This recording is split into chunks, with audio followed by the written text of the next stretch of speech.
भगवान ने कहा कि हमारे साथ जो शेर है ये मांस खाएगा, हम लोग तो सादा भोजन करेंगे, सात्विक भोजन करेंगे, लेकिन शेर तो सात्विक नहीं है। इसलिए अपने बेटे को आप स्वयं दोनों पति पत्नी आरा से चीरिए, और दाहिना भाग खाएगा, बायां नहीं खाएगा। वो भी खुशी मन से, प्रसन्नता से चीरना होगा। ये नहीं कि आप चीरते समय रोने लगे, घबरा जाएं, तो वैसा मांस नहीं खाएगा हमारा से। बहुत कठिन बात आ गई। माता पिता जिन्होंने एक ही बेटे को पाल पोस के इतना बड़ा किया, उसी को आरा से स्वयं चीरेंगे उसको, और खुशी मन से, प्रसन्नता से चीरेंगे, और शेर को दे देंगे। शेर आधा हिस्सा खाएगा, आधा छोड़ देगा। बेटा से पूछ लेते हैं, महाराज बेटा का शरीर है, उसकी अनुमति जरूरी है? उन्होंने कहा पूछ लीजिए। बेटा ने सहज स्वीकार कर लिया, ठीक है आप लोग चीरिए। और आरा लाया गया, उसके सिर की तरफ से उसको चीरा गया, 2 टुकड़े किया माँ बाप ने मिलकर।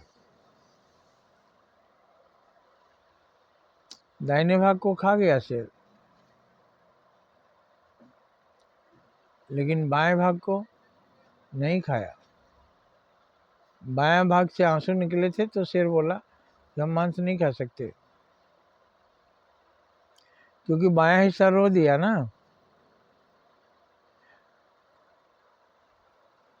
तो बायां हिस्सा बोला मैं इसलिए रो रहा हूँ कि दायां हिस्सा अतिथि सेवा में लग रहा है, मैं नहीं लग पा रहा।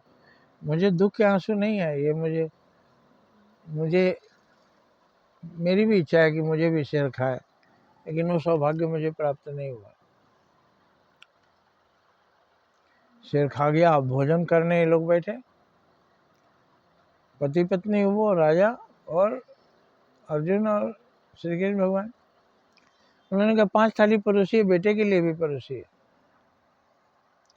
राजा आंखों में आंसू भरकर बोले 5वां थाली किस लिए परोसे भगवान? क्या मेरा बेटा अब वापस आएगा, जिसको हम लोगों ने अपने हाथों से चीरा है?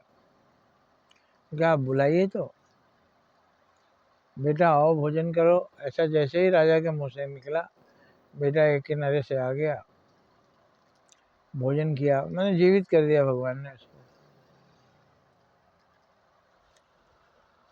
यह है कथा।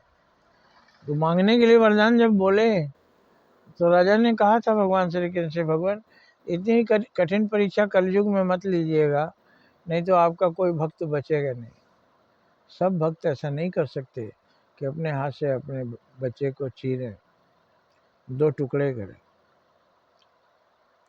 ये ऐसी कहानी नहीं है, किसी भी युग में माँ बाप अपने बच्चे को नहीं चीर सकते। इसका रहस्य क्या है, मैं अगले वीडियो में बताऊंगा। जय हिंद, जय भारत।